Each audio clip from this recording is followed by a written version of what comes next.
That damning House Ethics Committee report on Republican Congressman George Santos of New York, concluding that the congressman used campaign funds for personal uses, including paying off his personal credit card debt. Would that was the worst one on the list. With me now is Congressman David Joyce. He's a member of the House Ethics Committee, which issued the report. Congressman, your committee chairman, Congressman Michael Guest, is expected to make a motion as soon as tomorrow to expel Congressman Santos from Congress. That is a rare occurrence. Do you support the move to expel Congressman Santos, and do you think ultimately he will be kicked out of Congress? Well, thank you for the time, Jake. I was the chair of this investigative subcommittee, and we finished our report, and we didn't come to the conclusion necessarily that for expulsion, because to do so would have required us basically to have a trial and give him an opportunity. And since he was pretty much an impediment to his own investigation, he wasn't helping in any way, shape, or form. We didn't predict that he would be very helpful moving forward. So the idea was to wrap up our report because we knew that tensions were brewing among the New York delegation and other folks that he shouldn't be there. And I certainly, for one, as part of the subcommittee, felt that the information that we'd already received was enough to show that basically the man's whole life is a lie. So if there's a motion to expel him, will you vote for it?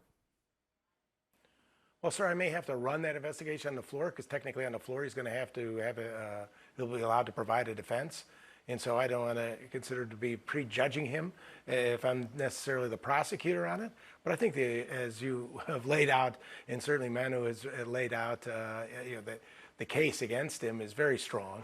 And it gives people the opportunity to have the evidence there in front of them. Because one thing about a records case like this, records don't lie. I don't need them to tell me anything. I look at the numbers speak to me. The numbers should speak to every member who reads that. He said he did this, and the records show that he did not. Right. He supposedly put in loans. He had a pretty good scam going. I mean, really. He was scamming his campaign. He was scamming his office. He was scamming the people from New York 3 that elected him. Let's take through some of the ways your committee found he spent his campaign funds on. He spent campaign funds on Las Vegas hotel charges. When he told his campaign he was on his honeymoon, more than $3,000 on an Airbnb when he said he was off at the Hamptons. He paid off his personal credit card bills, a $4,000 purchase at Hermes, obviously OnlyFans, which I understand you just learned about what that is. Congratulations on just learning about what that is. Just to be clear here, when members of Congress come to Washington, they're told they're not allowed to spend campaign funds on things like this, right? Absolutely. I mean, one should understand that without having to be told. But the idea that he was not only defrauding investors to his campaign, he created another agency, Redstone Strategies, that he was then telling people to put money into that was supposedly going to do outside spending on his campaign in excess of what an individual donation would be. And then he was taking that money out to pay his back himself or pay himself to do whatever. And then he was also taking money that he supposedly lent to his campaign, which wasn't true, falsifying the records to increase the amount that would appear to be on hand to show that he was a viable candidate in order to get help from the NRCC and other agencies or other groups, outside groups, to help him, and then repaid himself from the loans that he never put into his candidacy in the first place. So he had scams working all over his campaign, and he's basically a fraud that doesn't deserve to hold the title of congressman. Is there any? I mean, this is really quite. It's really quite something. What do you think is the worst thing he did, if I can ask you? Because there's a lot there.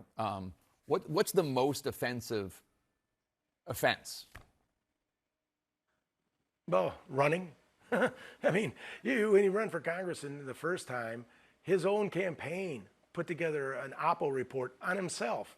He knew he had all these issues, and he continued to lie about it and make up more things as he went on, and went into 22 campaign and continued the same scam and basically perfected them. So he made his living off of campaigning and talking other people fraudulently into donating either to what they thought was an outside expenditure or to his campaign and his lifestyle. And he wasn't going to leave. I came to that conclusion that he's making $1.74 now. It would appear to be the most he's ever made in his life. So he's going to stick around until he gets thrown out.